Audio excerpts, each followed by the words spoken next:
इस वीडियो को पूरा कर लेने के बाद मैं ये गारंटी देता हूँ प्यारे दोस्त, जो आप देख रहे हो ना 12th इंटर बोर्ड परीक्षा 2023, मैं इसकी गारंटी देता हूँ आप लोग को 2023 बोर्ड के लिए एक एक क्वेश्चन आप बना कर के आओगे। ऑब्जेक्टिव का एक भी क्वेश्चन आपका नहीं छूटेगा और हिंदी में जो आपका 90+ है ना, वो आपके ज़रूर आएंगे, बशर्ते ये सिर्फ पार्ट 1 है। याद रखना, ये सिर्फ और सिर्फ एक पार्ट 1 मैं बता रहा हूँ, ये सिर्फ और सिर्फ एक पार्ट 1 मैं बता रहा हूँ। ऐसे ऐसे आपके एग्ज़ाम तक, जब तक आपका एग्ज़ाम नहीं होता, जो भी आपका एग्ज़ाम जब है, चाहे वो 8 फरवरी 2023 को हो या आपका 9 फरवरी को हो, जब तक एग्ज़ाम नहीं होता तब तक आपको ऐसे पार्ट मिलते रहेंगे। और हर एक पार्ट में प्यारे दोस्त, पार्ट 1 में आपके होंगे, पार्ट 1 में होंगे आपके 15 क्वेश्चन, पार्ट 2 में होंगे 15 क्वेश्चन पर डे। आपको पर डे कोई भी ऐसा दिन नहीं होगा जो कि याद से छूटेगा। सिर्फ 15 क्वेश्चन आपको याद करना मेरे प्यारे दोस्त। और याद रखना, यकीन के साथ मैं कहता हूँ 2023 में जो आप एग्ज़ाम दोगे, एक क्वेश्चन आपका नहीं छूटेगा। बस पर डे आपको ऐसे 3 क्वेश्चन 15 क्वेश्चन याद करना ऑब्जेक्टिव का। सब्जेक्टिव का जैसे क्लास चल रहा था 5 क्वेश्चन पर डे का, वो भी आपको मिलता रहेगा वीडियो, उसमें भी कोई दिक्कत नहीं है। और आपको फिजिक्स के, केमिस्ट्री के, बायोलॉजी के, हिंदी के, इंग्लिश के, इसमें कोई भी आपका डाउट नहीं रहेगा। एक एक डाउट को क्लियर करके सारे क्वेश्चंस आपको पीडीएफ के साथ करा दिए जाएंगे, कुछ भी नहीं छूटेगा आपका, मैं ये वादा करता हूँ। आपने इतने साल अगर किसी का अपना चैनल देखा है तो देखा होगा, आपको किसी भी चैनल पर यूट्यूब पे आपको ऐसे इस तरीके से सब्जेक्टिव नहीं बताते जिससे मैंने आपको बताया है। आपने पिछली वीडियो अगर नहीं देखी है तो चेक करके रखना, उसमें सिर्फ और सिर्फ सब्जेक्टिव का मैंने ऐसे 2 महीना क्लास चलाया था। अभी चलेंगे continue objective plus subjective. 5 video per day आपको ऑब्जेक्टिव का मिलेगा, सुन लीजिए ध्यान से। 5 वीडियो पर डे आपको ऑब्जेक्टिव का मिलेगा, 5 वीडियो पर डे ऑब्जेक्टिव का होगा और सब्जेक्टिव का भी होगा। सब्जेक्टिव का 3 वीडियो आपको पर डे मिलेगा। क्लासेस होगी 3 बजे। देखिए वीडियोज जो आपको मिला करेंगी वो 3 बजे मिलेंगे, आज तो नहीं लेकिन कल से आपको ये होगा 3 बजे, शाम को 5 बजे, शाम को 7 बजे, रात में 9 बजे और रात में फिर 11 बजे। इतने टाइमिंग पे आपको ऐसे क्लासेस पे वीडियोस मिल जाया करेंगे। और हिंदी का जो 100 नंबर है ना, ये पार्ट 1 है। ऐसे ऐसे आपको अगर देखा जाए, अगर बोलूँ ना मैं, तो 15 से 20 पार्ट एकदम मैक्सिमम और मिनिमम 15 पार्ट आपको पार्ट 1 से लेकर के पार्ट 20 तक वीडियोस आएंगे, जो कि हर वीडियो 10 से 15 मिनट का होगा, उससे ज़्यादा का वीडियो नहीं होने वाला है। और यकीन करो, अगर इतना पे कमांड कर लिए, मैं वादा करता हूँ 90+ आपके आएंगे ही आएंगे, उससे 1 नंबर कम नहीं आएगा। हर एक क्वेश्चन इसमें आपको ऐसे झोंक दिया गया है, हर एक क्वेश्चन 10,000 से ज़्यादा ऑब्जेक्टिव क्वेश्चन इसमें इंक्लूडेड होगा, ठीक है। अगर पूरा का पूरा आप क्लास कर ले तो हर सब्जेक्ट का मैं बता रहा हूँ, फिजिक्स, केमिस्ट्री, बायोलॉजी, मैथ्स, हर सब्जेक्ट का बता रहा हूँ, आपका काम आसान हो जाएगा। तो चलिए करते हैं हम लोग इस वीडियो की शुरुआत। इतना देर लेक्चर मैंने सिर्फ और सिर्फ इसी वीडियो में दिया है, बाकी के आगे किसी वीडियो में आपको लेक्चर नहीं मिलने वाला है। मैंने आपको सब कुछ समझाने के लिए इतना इसमें बोला, क्योंकि सारे सब्जेक्ट का मैंने ले लिया, इसमें हिंदी भी ले लिया, इंग्लिश भी ले लिया, बायो, फिजिक्स, केमिस्ट्री, सारे का मैंने समझा दिया है कैसे कैसे आपको वीडियोज़ मिला करेंगे सेम बेसिस पे। उसके भी आपको पार्ट वाइज ऐसे वीडियोस मिला करेंगे। ये पार्ट 1 है, तो आपके बायोलॉजी में भी, अभी बायोलॉजी में पार्ट 5 सब्जेक्टिव का ख़त्म हो चुका है, केमिस्ट्री में ख़त्म हो चुका है पार्ट 5 आपका। जो केमिस्ट्री है, बायोलॉजी है, फिजिक्स है, तीनों में आपका पार्ट 5 तक ख़त्म हो चुका है सब्जेक्टिव का। जो लोग नहीं देखे हो वीडियोस जा करके चेक करो, मिल जाएगा। तो बहरहाल चलिए करते हैं हिंदी की आज की क्लास की शुरुआत।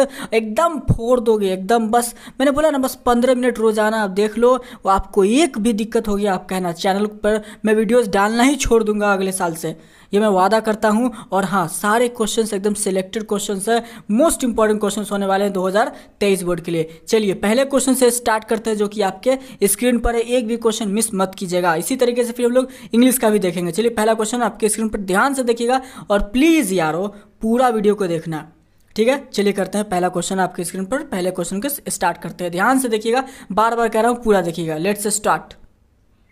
आपके स्क्रीन पर पहला क्वेश्चन क्या कहता है, मृत्यु के कुछ समय पहले स्मृति बहुत साफ हो जाती है, किस पठित पाठ, ध्यान से सुनिएगा, किस पठित पाठ की पंक्ति है।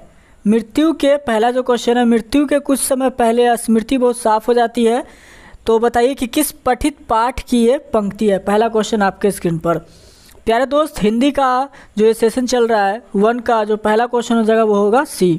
इससे पहले आपने हमारा क्वेश्चन फिजिक्स, केमिस्ट्री, बायोलॉजी सबका देख चुके होंगे। इसी तरीके से हम लोग पाँचों सब्जेक्ट का आपको तैयारी कराई जाएगी 2023 बोर्ड एग्जाम्स के लिए, याद रखिएगा। दूसरा क्वेश्चन जो कि आपके स्क्रीन पर है, क्या कहता है, ध्यान से देखिए।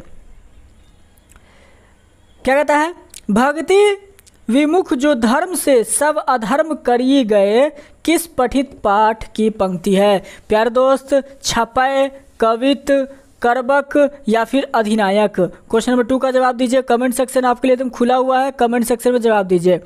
तो क्वेश्चन नंबर 2 का जो सही जवाब हो जाएगा वो हो जाएगा छपय। छपय पाठ में ये कहा गया है, भक्ति विमुख जे धर्म सो सब अधर्म की करी गए। ठीक है, चलिए, तो ये था हमारा क्वेश्चन नंबर 2। चलिए क्वेश्चन नंबर 3 जो कि आपके स्क्रीन पर है प्यारे दोस्त, क्या कहता है, मुक्ति बोध का पूरा नाम है। मुक्ति बोध का पूरा नाम क्या है? क्वेश्चन नंबर 3, पहला ऑप्शन जगन्नंद माधव, गजानन माधव मुक्ति बोध, या फिर जगदानंद माधव, या फिर जगदीश माधव। मुक्ति बोध का पूरा नाम। कमेंट सेक्शन आपके लिए पूरा खुला हुआ प्यारे दोस्त, कमेंट जरूर कीजिएगा। और ऐसे ही वीडियोस आपको ऐसे 2023 एग्ज़ाम, जब तक कि आपका एग्ज़ाम नहीं होता तब तक आपको मिलता रहेगा। तो चलिए, मुक्ति बोध का पूरा नाम क्या था? तो 3 का सही आंसर हो जाएगा गजानन माधव मुक्ति बोध। ठीक है, तो 3 का हो जाएगा बी। चलिए क्वेश्चन नंबर 4 आपके पास, नामवर सिंह का जन्म स्थान कहाँ था? बहुत इंपॉर्टेंट क्वेश्चन है। नामवर सिंह का जन्म स्थान कहाँ था? वाराणसी, पटना, लखनऊ, बेगूसराय। इन 4 ऑप्शन में नामवर सिंह का जन्म कहाँ हुआ था आपको बताना है। कमेंट सेक्शन एकदम आपके लिए खुला हुआ है, जरूर दीजिएगा कमेंट में। तो नामवर सिंह का जन्म हुआ था वाराणसी में, याद रखेंगे, तो यानी कि 4 का सही ऑप्शन हो जाएगा ए। चलिए आते हैं हम लोग क्वेश्चन नंबर 5 की तरफ। क्वेश्चन नंबर 5 बहुत ही इंपॉर्टेंट क्वेश्चन है। कहता है, ओम प्रकाश वाल्मीकि का जन्म कब हुआ? ओम प्रकाश वाल्मीकि का जन्म कब हुआ? ऑप्शन नंबर 1 1950 में, 1949 में, 1975 में, 1905 में। ओम प्रकाश वाल्मीकि का जन्म कब हुआ? कमेंट सेक्शन में ज़रूर दीजिएगा। और प्यारे दोस्त, मैंने जो आपको गारंटी दिया है ना कि 2023 बोर्ड के एग्ज़ाम्स में एक भी ऑब्जेक्टिव आपका किसी भी सब्जेक्ट से नहीं छूटेगा, वो पूरा होगा। तो बहरहाल 5 का जो सही ऑप्शन हो जाएगा वो हो जाएगा 1950 में। ओम प्रकाश वाल्मीकि का जन्म हुआ था 1950 में। चलिए, तो टारगेट जो लेकर के चल रहे 2023 बोर्ड के लिए, उसको भूलिएगा नहीं, एकदम पूरा का पूरा एकदम फाड़ के आना है कॉपी। क्वेश्चन नंबर 6, मलयज का जन्म कब हुआ था? मलयज का जन्म कब हुआ था? 1938 में, 1940 में, 1942 में, 1935 में। मलयज का जन्म कब हुआ था? ऑप्शन आपके पास है, आप ऐसे कमेंट करके बताइएगा। ठीक है, चलिए, तो मलयज का जन्म कब हुआ था? क्वेश्चन नंबर 5 पे चले गए थे। तो क्या कहता है, मलयज का जन्म कब हुआ था? 1938 में, 1940 में, 1942 में, या फिर 1935 में। तो ये सारे क्वेश्चन आपको जवाब देने हैं। और इस वीडियो में हम लोग मुश्किल से 15 क्वेश्चंस को देखेंगे। ठीक है, 9-10 मिनट की वीडियो होगी, उसमें सिर्फ और सिर्फ 15 ही क्वेश्चन देखेंगे। और हर दिन आपको 15 क्वेश्चन कराए जाएंगे, फिजिक्स से भी, केमिस्ट्री से भी, बायोलॉजी से भी, मैथ से भी, इंग्लिश से भी। हर एक सब्जेक्ट से आपको 15 ऑब्जेक्टिव पर डे कराया जाएगा 2023 तक, जब तक आपका एग्जाम ना हो जाता है, याद रखिएगा। चलिए, मलयज का जन्म हुआ था हमारा 1935 में, सन 1935 में। चलिए क्वेश्चन नंबर 7, रघुवीर सहाय का निधन कब हुआ था? ऑप्शन नंबर 1 1990 में, ऑप्शन नंबर 2 1980 में, 1985 में, 1991 में। तो आपसे सही जवाब आपसे पूछना है, आपको सही जवाब आपको देना है। ठीक है, तो बहरहाल चलिए आते हैं सीधा क्वेश्चन की तरफ। फिर से थोड़ा सा मिस कैलकुलेट हो गया। तो रघुवीर सहाय का निधन कब हुआ था? 1990 में, 1980 में, 1985 में, 1991 में। 4 ऑप्शन है, कमेंट सेक्शन आपके लिए खुला हुआ है, कमेंट में जवाब जरूर दीजिए, कमेंट में जवाब जरूर दीजिए। तो बहरहाल चलिए, जो आपका 7 का सही आंसर हो जाएगा वो हो जाएगा 1990 में। 7 का सही जवाब हो जाएगा 1990। चलिए, ज्ञान द्रौपदी का जन्म कब हुआ था? ज्ञान द्रौपदी का जन्म कब हुआ था? 1940 में, 1950 में, 1942 में, 1948 में। जो फर्स्ट सेक्शन चल रहा है उसमें आपको ज़्यादातर आपके लेखक कवि जो भी है उनके जन्म का ही और मृत्यु का ही मैंने ऐसे लिखा हुआ है, ज़्यादातर क्वेश्चंस उसी पे आपको मिलेंगे। ठीक है, तो और जो वादा किए हैं वो पूरा करेंगे। आपका 2023 का एक भी क्वेश्चन नहीं छूटेगा, बशर्ते कि आप बस ईमानदारी से पूरे वीडियोस को देख जाइए। उसके बाद आप खुद देख लेना कि हाँ ये आपको ऐसे मैच करता है या नहीं करता है। तो जो क्वेश्चन नंबर 8 कह रहा है, ज्ञान द्रौपदी का जन्म कब हुआ था? ऑप्शन मिला लीजिए और नीचे कमेंट जरूर कीजिएगा, कमेंट जरूर कीजिएगा, कमेंट एकदम अनिवार्य है। आप लोग कमेंट करोगे तभी ऐसे सोचेंगे कि आप लोग ऐसे आप लोग के पास है जो कि अपना ऐसे पढ़ाई को ऐसे जारी रख रहे हैं। अभी चल रहा है सितंबर अगस्त का मंथ अभी चल रहा है, अगस्त फिर सितंबर अक्टूबर तक बहुत हमारे पास समय है, तो लंबा तैयारी करने का समय है। तो 15 क्वेश्चंस पर डे आप अगर आप कंप्लीट कर लेते हो तो आपका काम बन जाएगा। तो यही थे हमारे 4 ऑप्शन, 4 ऑप्शन में से जल्दी से चूज़ करके बताइए। तो आपने अगर चूज़ किया 1950 को 8 नंबर का, यानी कि ज्ञानी द्रौपदी का जन्म कब हुआ था, तो 1950, तो सही आंसर है आप लोग का 1950। चलिए क्वेश्चन नंबर 9, सुभद्रा कुमारी चौहान का निधन कब हुआ था। ये भी एक MBBI क्वेश्चन है, एक MBBI क्वेश्चन है। मुश्किल से 3 से 4 मिनट और लगेगा, वीडियोस को ऐसे ख़त्म हो जाएगा। 3 से 4 मिनट और बैठे रहिए, उसके बाद ऐसे वीडियो ख़त्म। तो 9 का हो जाएगा 1948। सुभद्रा कुमारी चौहान का निधन कब हुआ था, तो 1948 में। याद रखेंगे, सुभद्रा कुमारी चौहान का निधन हुआ था 1948 में। क्वेश्चन नंबर 10, हंसते हुए मेरा अकेलापन हिंदी साहित्य की कौन सी विधा है। बहुत इंपॉर्टेंट है, आपका पूछ रहा हंसते हुए मेरा अकेलापन हिंदी साहित्य की कौन सी विधा है। डायरी है, या फिर यात्रा वृत्तांत है, आत्मकथा है, या फिर शब्द चित्र है। 4 में से कौन है। और ये एक VBI क्वेश्चन है, अंडरलाइन कीजिएगा। क्वेश्चन नंबर 10, तो जो आपका हंसते हुए मेरा अकेलापन है ना, ये आपका डायरी है। ठीक है, आप इसको लाइन से भी समझ सकते थे कि एक डायरी लिखा हुआ है। चलिए क्वेश्चन नंबर 11, करवक में किसकी महिमा का बखान है। करवक में किसकी महिमा का बखान है, बहुत इंपॉर्टेंट। करवक से क्वेश्चन पूछते हैं, करवक से आपके एग्जाम में क्वेश्चन पूछे जाते हैं। करवक में किसकी, तो करवक में आपका प्रेम की महिमा का बखान किया हुआ है। चलिए क्वेश्चन नंबर आते हैं 12 की तरफ, जल्दी जल्दी एकदम जवाब दीजिएगा फटाफट। कहता क्या, निम्न में से गद्य कविता कौन है। निम्न में से गद्य कविता कौन है। अधिनायक है, प्यार नन्हे बेटे को, गांव का घर, या फिर हार जीत।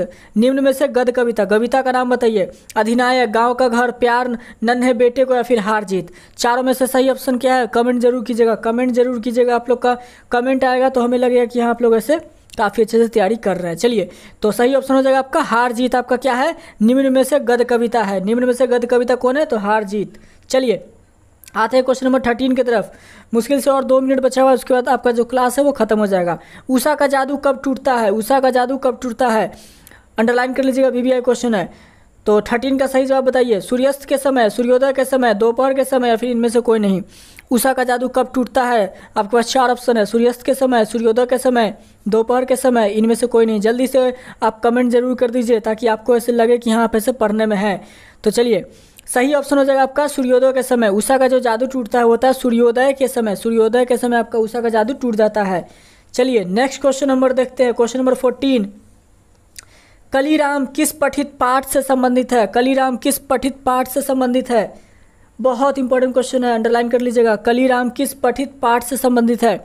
इसके बाद लास्ट क्वेश्चन देखेंगे 50, उसके बाद खत्म कर देंगे। तो चलिए जो ये आपका क्वेश्चन है बहुत इंपॉर्टेंट क्वेश्चन है। कह रहा है क्या, कलीराम किस पठित पाठ से संबंधित है।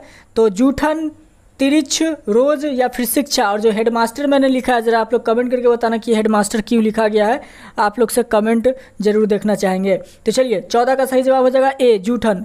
कलीराम आपका किस पाठ से था, तो जूठन से। क्वेश्चन नंबर 15, सूरदास के दीक्षा गुरु का नाम क्या है। सूरदास के दीक्षा गुरु का नाम, बहुत इंपॉर्टेंट क्वेश्चन, बहुत इंपॉर्टेंट क्वेश्चन। तो वल्लभाचार्य, सहजानंद, रामानंद, या फिर विट्ठलनाथ, कौन से थे, सही जवाब दीजिए। अगर हिंदी पढ़ने में थोड़ा सा दिक्कत हो गया हो, गलती हो गया तो माफ़ कीजिएगा, माफ़ी के एकदम हकदार है, माफ़ ज़रूर कीजिएगा। आप लोग ये नहीं समझिएगा कि कुछ बताने नहीं आता भाई को और बकरा है। तो सूरदास के जो आपके दीक्षा गुरु का नाम क्या था, तो वल्लभाचार्य। ठीक है, 15 का सही जवाब क्या हो जाएगा ए। 15 का सही जवाब क्या हो जाएगा ए। चलिए हम लोग मिलते हैं 16 क्वेश्चन नंबर से हम लोग अगले क्लास में देखेंगे, जो कि आपके लिए बहुत इंपॉर्टेंट होगा। तो यहाँ तक अपना समय देने के लिए धन्यवाद। मिलेंगे हम लोग 16 क्वेश्चन को स्टार्ट करेंगे अगले वीडियो में। आप लोग तैयारी करके रहिएगा। 70 नंबर का जो फिजिक्स का आप देख रहे हो ना, 70 मार्क्स का जो MBBI ऑब्जेक्टिव, मैं वादा करता हूँ आपने आज तक जो ऐसे साइंस संग्रह की आपने वीडियो देखी होगी, साइंस संग्रह, आपने जो साइंस संग्रह बहुत बड़ा चैनल है आपके बिहार बोर्ड के लिए, काफ़ी बेहतरीन वीडियोज़ वो बनाते हैं। एजुकेशन गैलेक्सी हो गए, तो इन सब के जो आपने वीडियोज़ देखे हैं, वादा करता हूँ अगर सारे का सारा जो भी सेट आपको कराया जाएगा आज से, जो भी है आज अगर देखा जाए तो आपका 27 अगस्त है। 27 अगस्त आपका टाइम है, जो कि वीडियो ये आपको 7 बजे फिजिक्स की ऐसे मिल रही होगी। यकीन कर मेरे भाई, आज से रेगुलर जब तक आपका एग्ज़ाम नहीं ख़त्म हो जाता है, जब तक आपका एग्ज़ाम नहीं ख़त्म हो जाता है, मैं वादा करता हूँ पर डे आपको एक वीडियो ला कर दूंगा, पर डे आपको एक वीडियो ला करके दूंगा सारे ही सब्जेक्ट से, सारे सब्जेक्ट से, चाहे वो फिजिक्स के हो जाए, चाहे वो फिजिक्स हो जाए, केमिस्ट्री हो जाए, बायोलॉजी हो जाए, हिंदी हो जाए, इंग्लिश हो जाए। इससे पहले आपने हिंदी की वीडियो देखी होगी, और मैं वादा करता हूँ पर डे आपको जो 15 क्वेश्चन ही कराऊंगा, हर एक सब्जेक्ट का सिर्फ 15 आपका ऑब्जेक्टिव क्वेश्चन कराऊंगा, 15 ऑब्जेक्टिव और 5 सब्जेक्टिव क्वेश्चंस। याद रखना, सितंबर से आपका ये जो ऑब्जेक्टिव और सब्जेक्टिव दोनों का क्राइटेरिया एक साथ चलेगा। सितंबर मंथ से 1 सितंबर से आपको ऑब्जेक्टिव प्लस सब्जेक्टिव दोनों ही मिलने लगेगा। इससे पहले सिर्फ सब्जेक्टिव पे हमने फोकस किया था। आपके पास समय जो है वो अगर देखा जाए तो सितंबर के बाद अक्टूबर, नवंबर, दिसंबर, जनवरी, यही ना, तो 4 महीने का वक्त है। इस 4 महीने में भी मैं आपको यकीन के साथ कह सकता हूँ, यकीन दिलाता हूँ कि अगर आप एकदम जो वीडियोज़ है कड़ी मेहनत के साथ देख लोगे, सिर्फ 15 मिनट की वीडियोज़ होगी, उस पर अब अगर आप कमांड कर लेते हो तो 90+ गारंटेड है। हर सब्जेक्ट में आप स्कोर कर सकते हो, सब्जेक्टिव से लेकर के ऑब्जेक्टिव तक। हर एक क्वेश्चन आपको 2023 बोर्ड एग्जाम्स के पहले कंप्लीट करा दिया जाएगा, आपको टिप ऑफ द टंग करा दिया जाएगा। 10,000 प्लस ऑब्जेक्टिव का टारगेट आपका कंप्लीट हो जाएगा 1 फरवरी से पहले, क्योंकि 1 फरवरी मोस्ट प्रोबेबली आपका जो एग्ज़ाम है वो स्टार्ट कर दिया जाएगा। और सेंटअप एग्ज़ाम्स में भी आपको ये काफ़ी ज़्यादा काम आने वाला है। तो फिजिक्स के अभी हम लोग देखने वाले हैं, फिजिक्स के 70 मार्क्स का MBBA ऑब्जेक्टिव, जिसमें से 15 क्वेश्चन ही देखेंगे। पर डे आपको 15 ऑब्जेक्टिव मिलेगा और पर डे 5 सब्जेक्टिव मिलेगा, ठीक है, जिसमें से आप यकीन करो इसका PDF ले लोगे ना, उसके बाद टेलीग्राम से जब वीडियो ख़त्म हो जाए तो PDF ज़रूर ले लेना। ऐसे ही पार्ट 1, ये जो पार्ट 1 आपका चल रहा है ना, इससे ये जो पार्ट 1 है ये पार्ट 50 तक जा सकता है, आपका पार्ट 50 तक जा सकता है। 15 क्वेश्चंस को ऐसे, बस 15 क्वेश्चंस आपको ऐसे इंक्लूडेड रहेंगे, बस 15 क्वेश्चंस। पर डे 15 क्वेश्चन याद नहीं कर सकते हो, ठीक है। तो बहरहाल 3 से 4 मिनट की लेक्चर हो गई। चलिए करते हैं हम लोग अपने वीडियो को स्टार्ट, और 200% गारंटी लिख करके ले लो। जितने क्वेश्चंस आपको ऐसे कराए जाएंगे हर बार कभी ना कभी वो एग्जाम्स में पूछे ही गए हैं, ठीक है। तो चलिए करते हैं वीडियो को स्टार्ट ध्यान से, और वीडियो को पूरा एंड तक देखिएगा, आपको खुद समझ में आ जाएगा कि हाँ जो भाई ने बोला क्वेश्चंस वो सारे इंपॉर्टेंट हैं या नहीं है। 70 मार्क्स का जो आपका फिजिक्स का है, 70 मार्क्स आपको काफ़ी ज़्यादा ऐसे बेनिफिट होने वाला है वीडियोस को देखने के बाद। रेगुलर आपको 15 मिनट का आपको 15 क्वेश्चंस का वीडियो कराया जाएगा रेगुलर, तो ध्यान से और पूरा देख लीजिएगा। चलिए, physics, chemistry, biology, Hindi, English, पांचों ही सब्जेक्ट के आपको रेगुलर 15 ऑब्जेक्टिव और 5 सब्जेक्टिव क्वेश्चंस आपको कराए जाएंगे पर डे, ठीक है। हो सकता है कुछ दिन कम हो जाए, लेकिन ऐसे आपको वीडियोज़ जरूर मिला करेंगे। चलिए मिलते हैं, सॉरी स्टार्ट करते हैं, मिलते हैं नहीं, पहले क्वेश्चन को ध्यान से देखिएगा और बिना किसी देरी के, और वीडियो को जितना हो सके ना जम के शेयर कर दीजिए। चलिए पहला क्वेश्चन को स्टार्ट करते हैं, ध्यान से और वीडियो को पूरा देखिएगा। चलिए स्टार्ट करते हैं पहले क्वेश्चन से। पहला क्वेश्चन आपके स्क्रीन पर, आवेशित समतल चालक के नज़दीक विद्युत क्षेत्र होता है। आप देख सकते हो E/M हम लोग का जो होता है इलेक्ट्रिक फील्ड, तो कह रहा है आवेशित समतल चालक के नज़दीक विद्युत क्षेत्र होता है, electric field near a charge plane conductor is. 4 option आपके पास, 4 में से आपको सही ऑप्शन चुन करके देना है, नीचे कमेंट जरूर कीजिएगा, ठीक है। तो 1 का ऑप्शन नंबर क्या हो जाएगा, A, E= sigma by epsilon naught, E= sigma by epsilon naught, यानी कि electric field near a charge plane conductor is जब भी होगा तो E= sigma by epsilon naught हो जाएगा, ठीक है। चलिए क्वेश्चन नंबर 2 आपके स्क्रीन पर, विद्युत क्षेत्र यानी कि इलेक्ट्रिक फील्ड और विद्युत विभव पोटेंशियल के बीच निम्नलिखित में कौन संबंध सही है। आपसे क्या पूछ रहा है क्वेश्चन नंबर 2, ध्यान से देखिएगा। विच of the flowing relation between electric field and electric potential भी इज करेक्ट। 4 ऑप्शन है, E= -dV/dr, E=dV/dr, V=dE/dr और dV=dE/dr। तो ऑप्शन जो क्वेश्चन नंबर 2 है आपका, उसका सही आंसर हो जाएगा, इसमें भी आपका ए होगा, ठीक है, यानी कि E=-dV/dr, ठीक है। मतलब कि अगर आपसे पूछे इलेक्ट्रिक फील्ड और इलेक्ट्रिक पोटेंशियल के बीच में रिलेशन, तो आप लिखेंगे E=-dV/dr। तो प्यारे दोस्त, एकदम 4 करके आना है 2023 बोर्ड एग्जाम्स में, कहीं से भी कुछ आपका एक क्वेश्चन नहीं छूटेगा। पर डे आपको 5 ही सब्जेक्ट के 15 ऑब्जेक्टिव कराए जा रहे हैं ना, तो उसको ध्यान में रखिएगा पर डे। चलिए तो दूसरे का आंसर ए। तीसरा क्वेश्चन नंबर आपके स्क्रीन पर है। तीसरा क्वेश्चन नंबर जो है ना, इसको रट्टा मार के जाइएगा, BBI मतलब कि ये हर बार रहता है, हर साल रहता है। 9 किलोमीटर त्रिज्या वाले गोलीय चालक की विद्युत धारिता क्या होगी, या electric capacity of A spherical conductor of radius 9 kilometre is. रट्टा मार लीजिए, मतलब सेम फिक्स क्वेश्चन, कोई भी चेंज नहीं होता है बिहार बोर्ड में। Electrical capacity of A spherical conductor of radius 9 kilometre is, 9 kilometre वाले रेडियस का इलेक्ट्रिकल कैपेसिटी क्या होगा, तो इसका भी आपका ए होगा, यानी कि 1 माइक्रोफराड, 1 माइक्रोफराड। तीसरा का भी आपका आंसर क्या होगा, ए होगा। थर्ड क्वेश्चन का भी आंसर आपका ए होगा, ठीक है। चलिए क्वेश्चन नंबर हम लोग नेक्स्ट बढ़ेंगे। देखिए पर डे आपको जो है 15 क्वेश्चन ही कराए जाएंगे, इस बात को ध्यान में रखिएगा, ऑब्जेक्टिव हो चाहे सब्जेक्टिव हो। क्वेश्चन नंबर 4 आपके स्क्रीन पर, समांतर पट्टिका संधारित्र का धारित होता है, यानी कि capacitance of parallel plate capacitor is. एक one of the most important question है, एक one of the most important question है, मतलब कि एग्जाम में 10 में से 7 बार ये क्वेश्चन पूछता है। तो क्या पूछा, समांतर पट्टिका संधारिता का धारिता होता है, यानी कि capacitance of parallel plate capacitor is. फिर से सुन लीजिए, capacitance of parallel plate capacitor is. 4 option epsilon not E R, तो 4 का भी ए ही है, ठीक है। 4 का भी ऑप्शन नंबर ए हो जाएगा। चलिए क्वेश्चन नंबर 5, क्वेश्चन नंबर 5 क्या कहते हैं, ध्यान से देखिएगा। गैल्वेनोमीटर का प्रतिरोध जी और वोल्टमीटर का प्रतिरोध भी के बीच निम्नलिखित में कौन संबंध सही है। Most important question, which is the flowing relation between G the resistance of galvanometer and भी the resistance of voltmeter is correct, कौन सा सही है। तो 5th नंबर को आपको जवाब देना है कमेंट में। कमेंट जरूर कीजिएगा कि आपके कितने आंसर आते थे, जरूर से जरूर कमेंट कीजिएगा। तो 5th का आंसर सही हो जाएगा क्या, ऑप्शन नंबर ए या ऑप्शन नंबर बी या ऑप्शन नंबर सी। तो 5th का भी आंसर हो जाएगा ऑप्शन नंबर ए, ठीक है, वेरी गुड। चलिए क्वेश्चन नंबर हम लोग नेक्स्ट बढ़ते हैं। आप लोग को 2023 में एक भी क्वेश्चन नहीं छूटेगा, ये हमारी गारंटी है, बशर्ते कि आप पूरा क्वेश्चन देख लीजिए। क्वेश्चन नंबर 6 क्या कहते हैं, ध्यान से देखिए, क्या कर रहा है, which of the following is the applied form of Wheatstone bridge. Wheatstone bridge का व्यवहारिक ढांचा निम्नलिखित में कौन है। तो Wheatstone bridge, potentiometer, voltmeter, meter bridge या फिर गैल्वेनोमीटर। व्हीटस्टोन ब्रिज का कौन सा ढांचा होता है, अंडरलाइन कर लीजिएगा, एक वीवीआई क्वेश्चन है, इसका जब पीडीएफ आप लोगे तो इसको टिक करके रखिएगा कि एक वीवीआई क्वेश्चन है। तो व्हीटस्टोन ब्रिज का व्यवहारिक ढांचा निम्नलिखित में कौन सा है, तो मीटर ब्रिज होता है, याद रखिएगा। 6 का ऑप्शन नंबर सी हो जाएगा, 6 का ऑप्शन नंबर सी। चलिए नेक्स्ट क्वेश्चन की तरफ आते हैं। बार बार कह रहा हूँ 2023 में आप 4 करके आओगे, कोई भी दिक्कत नहीं होने वाला है आपको, ठीक है।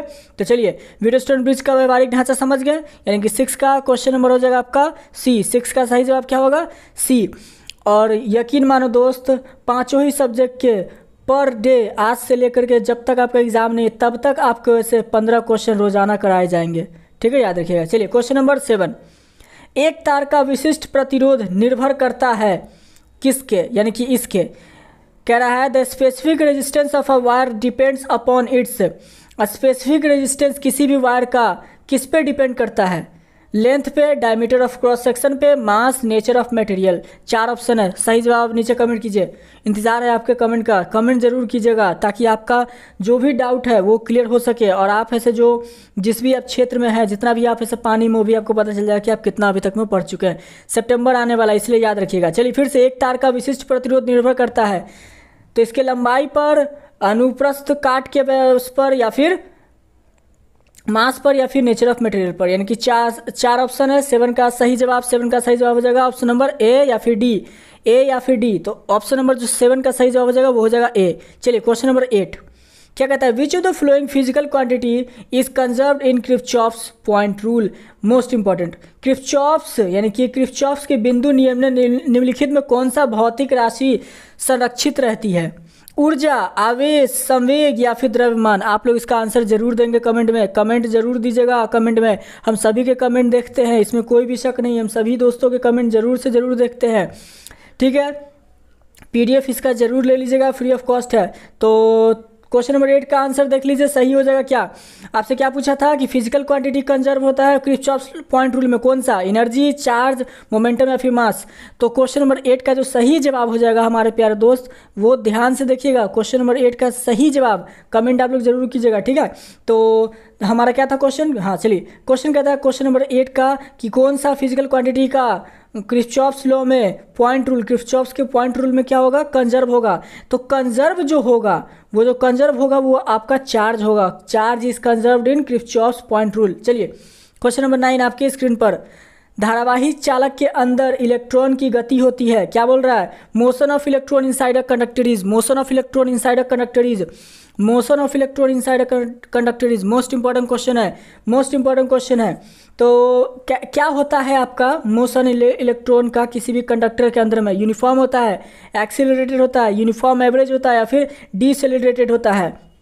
प्यारे दोस्त मैं आपको लिख करके दे दूंगा, लिखवा लेना। अगर एक भी क्वेश्चन आपका 2023 बोर्ड एग्जाम्स में छूट गया आप चैनल को रिपोर्ट कर देना, ठीक है, बशर्ते कि सारा क्वेश्चन आप ध्यान से देखो, सारा क्वेश्चन ध्यान से करो।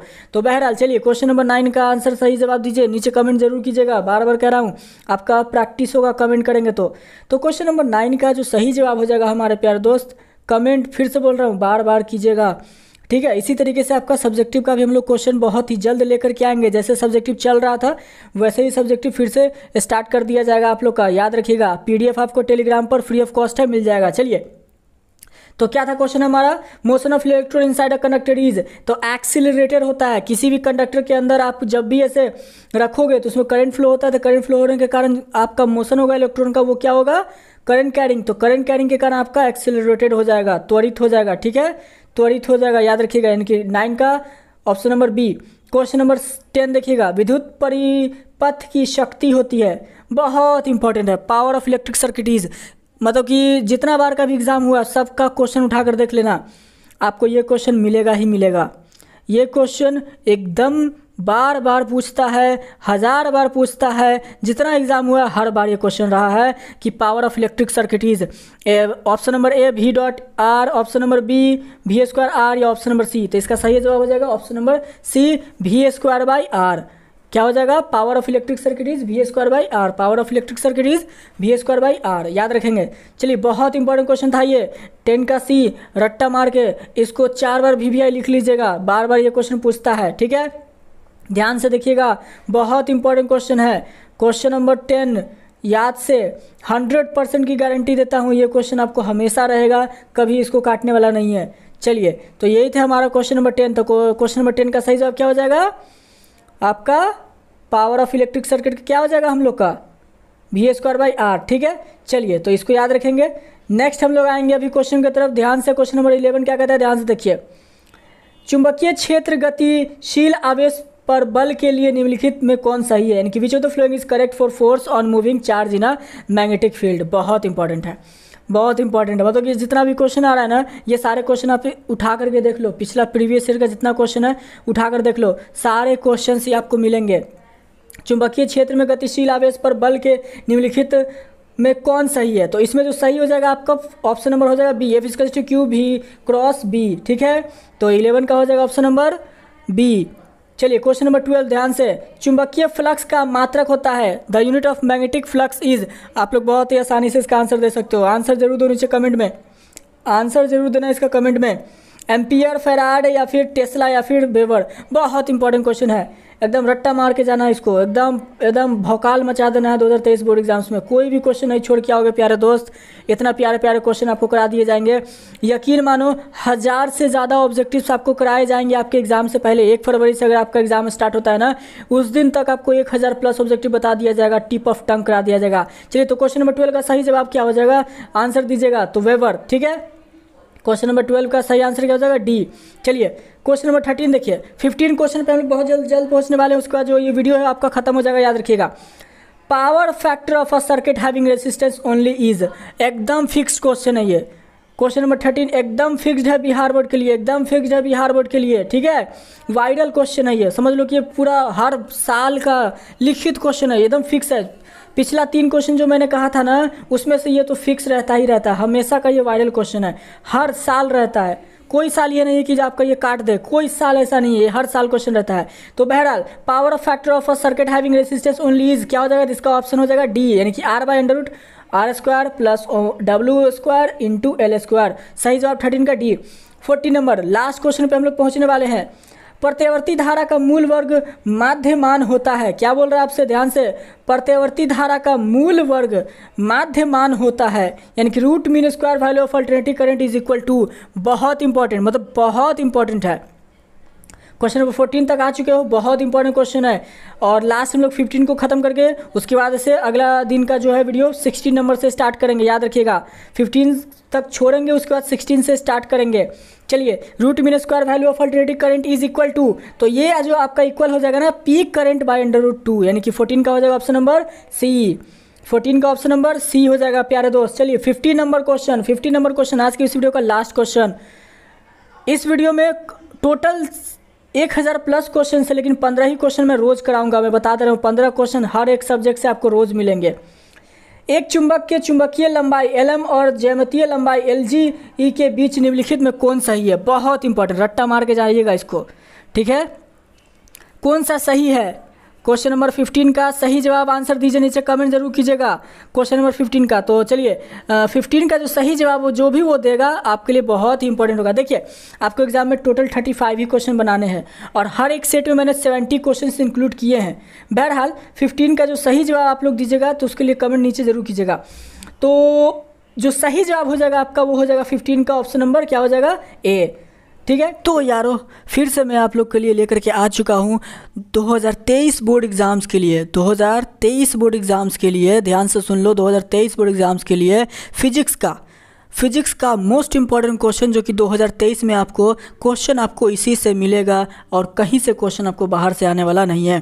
2023 परीक्षा में सीधा प्रश्न यहीं से आएगा, इसकी गारंटी देता हूँ, ठीक है। 2023 के लिए एकदम। और क्यों मैं ऐसा कह रहा हूँ, तो क्या सिर्फ एक ही वीडियो से? तो नहीं प्यारे दोस्त, ऐसा जो हम सेट को जो स्टार्ट किए हैं, सिर्फ एक ही सेट का वीडियोज आपके पास नहीं लेकर के आने वाला। ऐसे सेट कितने मैं आपको रोज़ ऐसे प्रोवाइड कर रहा हूँ। आप देख सकते हो पिछली वीडियो जो आपने देखी होगी उसमें भी मैंने physics, chemistry, biology, Hindi, English सभी के क्वेश्चंस मैंने करा रखे हैं। सब्जेक्टिव साथ ही साथ ऑब्जेक्टिव, ठीक है। सब्जेक्टिव का कंटिन्यू 2 महीने हमने ऐसे क्लास लिया था और अभी देख रहे हो हम लोग ऑब्जेक्टिव का क्लास कर रहे हैं। फिजिक्स का बिहार विद्यालय परीक्षा समिति पटना मतलब कि पटना के द्वारा सारे क्वेश्चन को ऐसे बनाया गया है, जिसमें कि पहला क्वेश्चन आपके स्क्रीन पर है। तो बिना किसी देरी के चलो ऐसे क्वेश्चन पे करते हैं अपना कमांड, सीधा आते हैं क्वेश्चन की तरफ। आप लोग से बस रिक्वेस्ट है, वीडियो को पूरा देख जाना। मुश्किल से यार वो कितना 6 मिनट की वीडियो है, बस 6 मिनट। तो चलो पहला क्वेश्चन आपके स्क्रीन पर है, स्थिर विद्युत क्षेत्र क्या होता है? यानी कि स्थिर विद्युत क्षेत्र क्या होता है? संरक्षी, असंरक्षी, कहीं संरक्षी कहीं असंरक्षी, यानी कि ए ऑप्शन, सीधा A option, B option, C option, D में से कोई नहीं। तो सही जवाब इसका हो जाएगा ए, ठीक है। चलिए दूसरा होता है कूलम बल, एक मोस्ट इंपॉर्टेंट क्वेश्चन मेरे प्यारे दोस्त, मोस्ट इंपॉर्टेंट क्वेश्चन। इतनी जल्दी क्वेश्चन बताने का बस यही मकसद है कि आप ज़्यादा समय देते नहीं हो आप लोग, तो जितना हो सके क्वेश्चन आपके पास पहुंच जाना चाहिए। बहरहाल कूलम बल आपका 4 ऑप्शन में से कौन सा है? तो कूलम बल आपका ऑप्शन ए है, बी है। तो आपका कूलम बल दोनों होता है, मालूम है ना, कंजर्वेटिव फोर्स भी होता है। तो ए बी दोनों हो जाएगा ऑप्शन नंबर सी। नेक्स्ट, आवेश का विमा होता है, एक मोस्ट इंपॉर्टेंट क्वेश्चन। और जो सेकेंड नंबर क्वेश्चन था ना वो बार बार पूछता है, ठीक है, याद रखिएगा। तो आवेश का विमा होता है, आवेश का विमा क्या होता है? ऑप्शन नंबर ए। तो सही जवाब इसका क्या हो जाएगा? ऑप्शन नंबर ए। चलिए तो याद रखिएगा कि आपका क्वेश्चन नंबर 3 का सही जवाब क्या हो जाएगा? 80। क्वेश्चन नंबर आते हैं हम लोग अब 4 की तरफ। पानी का पैराविद्युत स्थिरांक होता है, क्या होता है? पानी का पैरावैद्युत स्थिरांक होता है। याद रखना 2023 में सारे क्वेश्चन आपको मिलेंगे, एकदम लिख लो, ऐसे सेट रोज कराऊंगा। तो याद रखना कि पानी का जो पैरावैद्युत स्थिरांक होता है वो 80 के आसपास होता है, 80 होता है। तो 4 का हो जाएगा ऑप्शन नंबर ए। चलिए क्वेश्चन नंबर 5, विद्युत फ्लक्स का एसआई मात्रक, अंडरलाइन कर लो, ये बीबीआई है, अंडरलाइन कर लो। क्वेश्चन नंबर 5 बीबीआई है, ठीक है। विद्युत फ्लक्स का एसआई मात्रक यानी कि एसआई यूनिट क्या होता है? मैग्नेटिक फ्लक्स का ohm meter, ampere meter, volt meter या फिर वोल्ट मीटर इनवर्स। तो सही इसका ऑप्शन हो जाएगा सी, ठीक है। तो याद रखेंगे volt meter, V/M volt meter. Question number 6, हवा में ER का मान, अंडरलाइन कर लो, MVVI इसको लिख लेना, इसको MVVI लिख लेना। MVVI हवा में ER का मान 0 होता है या फिर 1 होता है? तो इसमें हमेशा याद रखना 1 होगा, हवा में जब भी ER का मान लीजिएगा तो 1। Question number 7, most important question, विद्युत क्षेत्र में एक आवेशित कण पर लगने वाला बल का मान क्या होता है? बहुत इंपॉर्टेंट है, अंडरलाइन कर लीजिएगा, ये भी MVVI है, MVVI क्वेश्चन है, बता रहा हूँ। विद्युत क्षेत्र में एक आवेशित कण पर लगने वाला बल का मान क्या होता है? तो विद्युत क्षेत्र में जो बल लगता है वो Q/E होता है। तो ऑप्शन नंबर ए। क्वेश्चन नंबर 8, संबंध Q=NE में निम्नलिखित में कौन n का मान संभव नहीं है?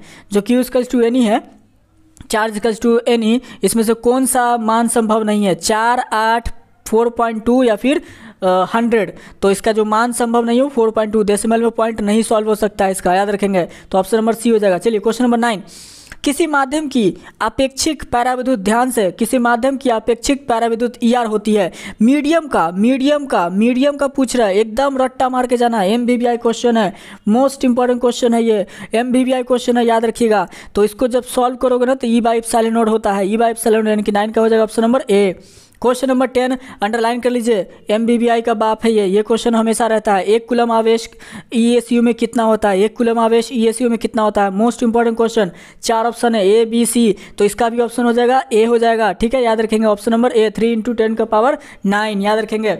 चलिए वो 10 का पावर 9 है, 109 मत लिखिएगा। चलिए विद्युत द्विविद्युत आघूर्ण का SI मात्रक होता है, बहुत इंपॉर्टेंट, ये भी इसमें एक क्वेश्चन है। विद्युत द्विध्रुव आघूर्ण का SI मात्रक होता है कूलम मीटर, याद रखें क्वेश्चन नंबर 11 का कूलम मीटर।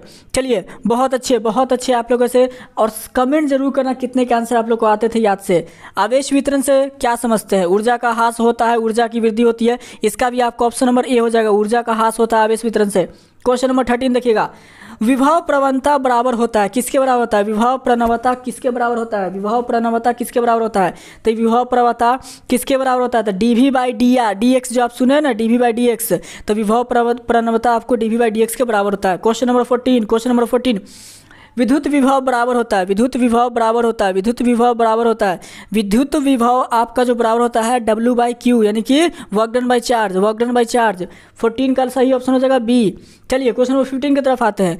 एक फराडे का क्या मान होता है, यानी कि एक फराडे कितना के बराबर होता है, एक इंपॉर्टेंट क्वेश्चन है, बार बार कह रहा हूँ, एक क्वेश्चन आपका नहीं छूटेगा, रोज अगर सितंबर से भी क्लास कर लेते हो तो। बहरहाल 15 का ऑप्शन हो जाएगा बी, 15 का सही ऑप्शन क्या हो जाएगा, बी नंबर, याद रखें। चलिए 16 नंबर क्वेश्चन क्या कह रहा है, आवेशिक चालक की स्थितिज ऊर्जा होती है, आवेशिक चालक की स्थितिज ऊर्जा क्या होती है, अंडरलाइन कीजिएगा, बहुत इंपॉर्टेंट है। इसका होता है half C V square, B हो जाएगा ऑप्शन नंबर।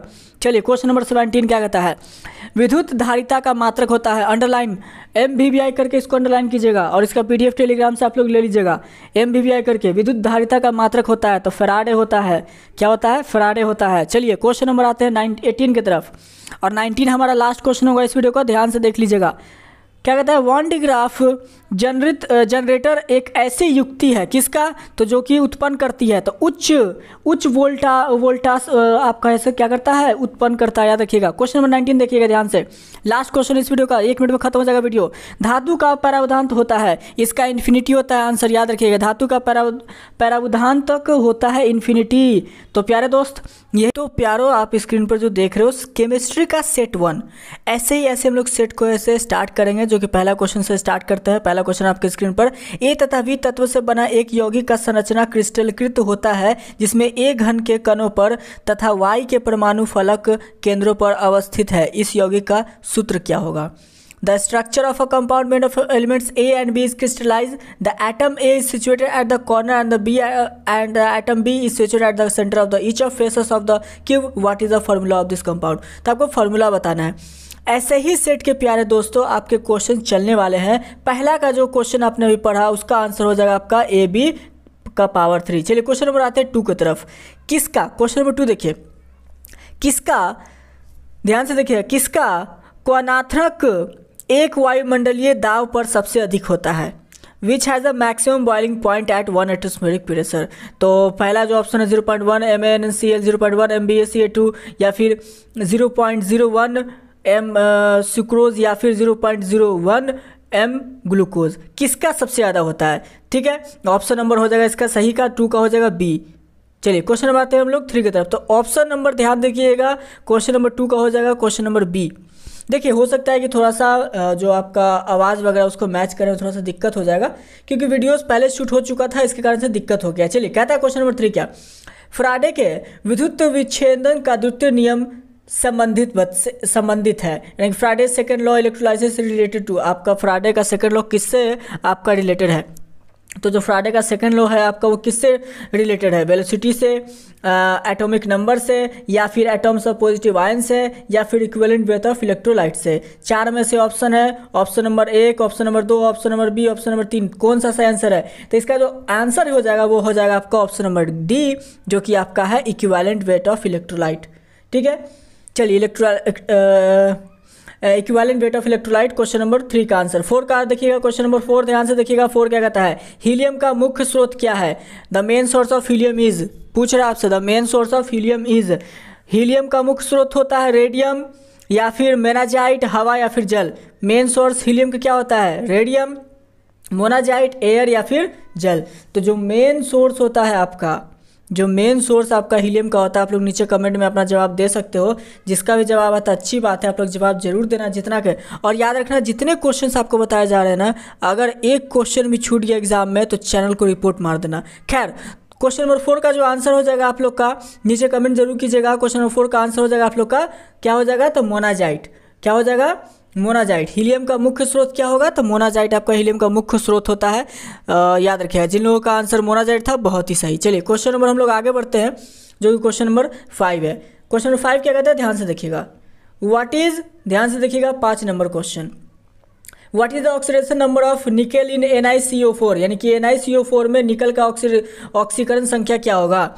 ऑक्सीडेशन नंबर निकल के ऑक्सीकरण संख्या आपका निकल में NiCO4 में क्या होगा? अगर इसको ध्यान से देखिएगा, जिसको भी बच्चे को भी, जिसको भी अगर आंसर आता होगा नीचे कमेंट जरूर करें कि हाँ आंसर आता है, ताकि आप लोग को याद तो रहे कि हाँ जो अगर ये एक सेट बना है तो उसका आंसर इतना हमको पता है। जरूर कोशिश कीजिए आप लोग। चलिए, तो हम लोग क्या था क्वेश्चन कि NiCO4 में निकल का ऑक्सीकरण संख्या क्या होगा? तो निकल का ऑक्सीकरण संख्या क्या होगा? कमेंट कीजिए, मैं कमेंट देख करके जरूर बताऊंगा आप लोग का कि हाँ सबसे पहले वीडियो में आपका कमेंट किसका आया था। तो ऑप्शन नंबर हो जाएगा 1 या फिर 3 या फिर 0 या फिर 2। 4 ऑप्शन है। तो आपका जब भी निकल का होगा ना, Ni आपको याद रखिएगा निकल का जो होगा, और शायद 3 फरवरी को आपका एग्ज़ाम हो, 2023 में 3 फरवरी को ही आपका एग्जाम लेगा केमिस्ट्री का, तो उसको भी याद रख के चलेंगे। चलिए, बहरहाल निकल में आपका जो संख्या होगा ऑक्सीकरण संख्या वो होता है आपका 0। चलिए क्वेश्चन में आते हैं 6 की तरफ। 6 बहुत ही इंपॉर्टेंट क्वेश्चन है, ध्यान से देखिएगा। क्या कहता है? Which of the flowing does not form hydrogen bonding, कौन सा इसमें से हाइड्रोजन बॉन्डिंग को नहीं आपको फॉर्म करता है? ये आपके ऊपर आंसर देना है। बहुत ही इंपॉर्टेंट क्वेश्चन है। निम्नलिखित में कौन हाइड्रोजन बंधन नहीं बनाता है? NH3, H2O, HF या HCl। ठीक है, कौन सा हाइड्रोजन बॉन्ड नहीं बनाता है? NH3, H2O, HF या HCl। तो ध्यान से देखिएगा, क्वेश्चन नंबर 6 का आंसर बहुत इंपॉर्टेंट है और ये बहुत बार पूछता है, बहुत बार इसको पूछता है। तो बहरहाल इसको याद रखिएगा, जब आंसर लगाइएगा तो इसका हो जाएगा HCl। HCl में आपको हाइड्रोजन बॉन्ड नहीं बनता है। यहाँ तक आपने अगर क्वेश्चन को ऐसे कंप्लीट किया है 6 तक तो बहुत ही बढ़िया। और किसी बच्चे का अगर 6 आंसर सही हो तो नीचे कमेंट जरूर कीजिएगा, ताकि आपका ऐसे मनोकामना जो है वो बढ़े। ठीक है, हम लोग कोशिश करेंगे पूरे के पूरे 10 क्वेश्चंस पर डे कराने का, लेकिन 10 से ज़्यादा ही रहेगा, 15 के आसपास। तो आप लोग उसको ध्यान से देखिएगा। क्वेश्चन नंबर 7 देखिए। क्वेश्चन नंबर 7 क्या कहता है? अल्कीन का सामान्य सूत्र है। अल्कीन का सामान्य सूत्र क्या होता है? The general formula of alkene is, BBI है, इसको अंडरलाइन कर लीजिएगा। BBI है, इसको अंडरलाइन कर लीजिएगा। अल्कीन का आपका सामान्य सूत्र क्या होता है? Option number 1 CnH2n, option number 2 CnH2n-2, CnH2n+2, या फिर इनमें से कोई नहीं। बहुत इंपॉर्टेंट है। अल्कीन का, अल्मीन मैंने बोल दिया था, उसके लिए माफ़ी चाहेंगे। अल्कीन का, तो अल्कीन का सामान्य सूत्र क्या होता है? तो जब भी आप देखोगे ना अल्कीन का सामान्य सूत्र जब निकालोगे, इसका ध्यान से, ठीक है, अल्कीन का आता है, अल्केन का भी आता है। तो अल्कीन का आपसे पूछ रहा है, अल्कीन का आपसे पूछ रहा है, तो जब भी अगर याद रखिएगा तो अल्कीन का जो आपका होता है क्या होता है उसको ध्यान देखिएगा। तो CnH2n प्लस, CnH2n में से और माइनस या फिर प्लस, इन्हीं तीनों में से कोई होगा। ठीक है, इन्हीं तीनों में से कोई होगा, कोई तो होने वाला है। तो इसीलिए इसका जब भी आप निकालोगे ना तो वो आपका निकलेगा CnH2n। ठीक है, CnH2n निकलेगा जब भी अल्कीन का। अल्केन का भी होता है, तो बार बार याद रखिएगा। चलिए क्वेश्चन नंबर 8, इनमें से किसमें आइसोप्रीन इकाई है? आइसोप्रीन मोनोमर प्रेजेंट है किसमें? आपका प्राकृतिक रबर में, टेरेलिन में, नाइलोन में या फिर पॉलीथीन में, किसमें आपको ये मौजूद होता है? एक BBI क्वेश्चन है, MBBI आप इसको कर सकते हो, ये आपको बार बार हर साल पूछता है, अंडरलाइन जरूर कर लीजिएगा। आइसोप्रीन मोनोमर प्रेजेंट होता है कोई किस में, नेचुरल रबर में, ठीक है, या फिर टेरिलीन में, या फिर नाइलॉन 66 में, या पॉलीथीन में। तो 8 का जो सही आंसर हो जाएगा वो हो जाएगा आपका ऑप्शन नंबर ए, नेचुरल रबर में। 8 का सही आंसर क्या हो जाएगा, नेचुरल रबर। चलिए क्वेश्चन नंबर 9 क्या कहता है, ध्यान से देखिए, एक इंपॉर्टेंट क्वेश्चन है। कैल्शियम फॉर्मेट का स्तवन करने पर प्राप्त होता है, यानी कि कैल्शियम, आप जब भी डिस्टिलेशन करोगे कैल्शियम फॉर्मेट का तो आपको क्या मिलेगा, कैल्शियम फॉर्मेट का जब आप डिस्टिलेशन करोगे तो आपको क्या मिलेगा, कैल्शियम फॉर्मेट का जब भी डिस्टिलेशन करोगे तो आपको क्या मिलेगा। देख मेरे भाई, ऑप्शन है CH3CHO, HCHO, SCOOH, CH3COOH। क्या मिलेगा, तो जब भी आप डिस्टिलेशन करोगे कैल्शियम फॉर्मेट का, जब भी, तो आपको देगा, क्या देगा, HCHO। क्या देगा, HCHO। ये जो आपने देख रहे हो ना CH3COOH, तो ये थोड़ा सा एक मिसप्रिंट हो गया, ऑप्शन नंबर बी को लिख लीजिएगा। डी एक नीचे आ गया तो ऊपर नीचे आपको दिख रहा होगा, तो इसके लिए माफ़ कीजिएगा। तो HCHO हिंदी वाले में आप देख सकते हैं, इंग्लिश में देख सकते हैं, थोड़ा सा मिसप्रिंट हो गया, ऊपर नीचे हो गया, तो उसके लिए इसे मैनेज कर लेंगे। चलिए क्वेश्चन नंबर आते हैं 10 की तरफ, बहुत इंपॉर्टेंट क्वेश्चन नंबर। क्वेश्चन 10 कहता है, किसी प्रतिक्रिया के लिए दर स्थिरांक 1 इकाई मेल प्रति लीटर प्रति सेकेंड है, तो प्रतिक्रिया की कोटि क्या होगी। फिर से सुन लिए, the unit for rate constant for a reaction is mole inverse per second, the order of reaction is. बहुत इंपॉर्टेंट क्वेश्चन है, 10 नंबर, बहुत इंपॉर्टेंट क्वेश्चन है। यूनिट ऑफ रेट कांस्टेंट आपका रिएक्शन के दिया है mole litre inverse per second, ठीक है, इनकी सेकेंड इनवर्स। तो इसका ऑर्डर ऑफ रिएक्शन आपको बताना है, जो कि हिंदी में भी आप देख लिए, किसी प्रतिक्रिया के लिए दर स्थिरांक का इकाई मोल प्रति लीटर प्रति सेकंड है, तो प्रतिक्रिया की कोटि क्या होगी। प्रतिक्रिया की कोटि, ये बहुत ही इंपॉर्टेंट क्वेश्चन है, तो प्रतिक्रिया की कोटि आपको निकलेगा ए, ठीक है। चलिए क्वेश्चन नंबर आती है 11 की तरफ। 11 क्या कहता है, सेल प्रतिक्रिया स्वतः होती है जब spontaneous cell reaction will occur. Spontaneous cell reaction कब होता है, एक MBBI क्वेश्चन है, ये MBBI क्वेश्चन है 11 नंबर, इसको VBI टिक कर लीजिएगा, ठीक है। कब होता है, जब E निगेटिव हो जाए, या डेल्टा G का वैल्यू आपका निगेटिव हो जाए, या डेल्टा G का पॉजिटिव है, नन ऑफ दिस। तो इसमें जो सही आंसर होगा वो हो जाएगा आपका 11 का B। 11 का सही आंसर क्या हो जाएगा, B। चलिए क्वेश्चन आता है 12 की तरफ। कोहरा कौन कोलाइड सिस्टम है, fog is the colloidal system of. कौन सा कोलाइडल सिस्टम है कोहरा, कोहरा कौन सा कोलाइडल सिस्टम है। Option number 1, option number 2, option number 3, जल्दी से कमेंट करके बताइए कौन सा है, जल्दी कमेंट कीजिएगा। कोहरा आपका कौन सा कोलाइडल सिस्टम है, कौन सा कोलाइडल सिस्टम है, गैस है, लिक्विड है, या फिर सॉलिड है, या फिर लिक्विड इन लिक्विड है। तो कोहरा जो आपका है ना प्यारे दोस्त, कोहरा जो आपका है वो कौन सा है चारों में से, तो 12 का सही ऑप्शन क्या हो जाएगा, तो 12 का सही ऑप्शन हो जाएगा B number, liquid in gas, ठीक है, लिक्विड इन गैस। कोलाइडल कौन सा है, तो liquid in gas, liquid in gas. चलिए क्वेश्चन नंबर आता है 13 की तरफ, बहुत इंपॉर्टेंट क्वेश्चन है। क्वेश्चन नंबर 13 देखिएगा, विच ऑफ द फ्लोइंग, यानी which one of this is diamagnetic. एक VBI डायामैग्नेटिक कौन सा है, अंडरलाइन कर लीजिए। डाया पारा फेरो बहुत पूछता है, डाया पारा फेरो मैग्नेटिक से बहुत क्वेश्चन पूछता है, कौन सा आपका इसमें से डायामैग्नेटिक दिख रहा है। Option number 1, option number 2, option number 3, option number 4, कौन सा दिख रहा है प्यारे दोस्त, कमेंट कीजिए नीचे। तो देखो डायामैग्नेटिक का बात जब भी आए ना, जब भी आपसे डायामैग्नेटिक पूछेगा तो उसका जो सही आंसर हो जाएगा क्या हो जाएगा, ध्यान से देखिएगा। सही आंसर जब भी निकालेंगे तो इसका हो जाएगा ZN+2। बाकी के 3 ऑप्शन में इसमें कोई ऑप्शन है नहीं, तो ZN+2 आपका हो जाएगा, ZN2+N, सॉरी ZN का पावर 2+N।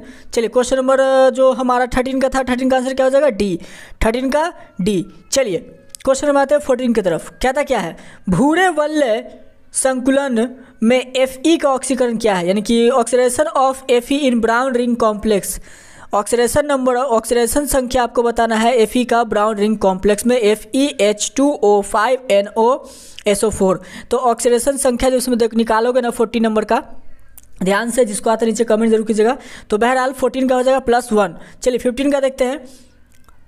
अमोनिया को शुष्क किया जाता है, अमोनिया इज ड्राइड फ्रॉम। एक MBBI क्वेश्चन है, एक MBBI क्वेश्चन आपके स्क्रीन पर है। Ammonia is dried from, ammonia is dried from, ammonia is dried from. 4 option है, निर्जलीय CaCl2 से, CaOH से, या फिर सांद्र H2SO4 से, P4O10 से। किससे आपको ऐसे अमोनिया को ड्राई किया जाता है। अमोनिया को ड्राई करने के लिए हम लोग यूज़ करते हैं प्यारे दोस्त, 4 में से कौन सा ऑप्शन, जल्दी से कमेंट कीजिएगा।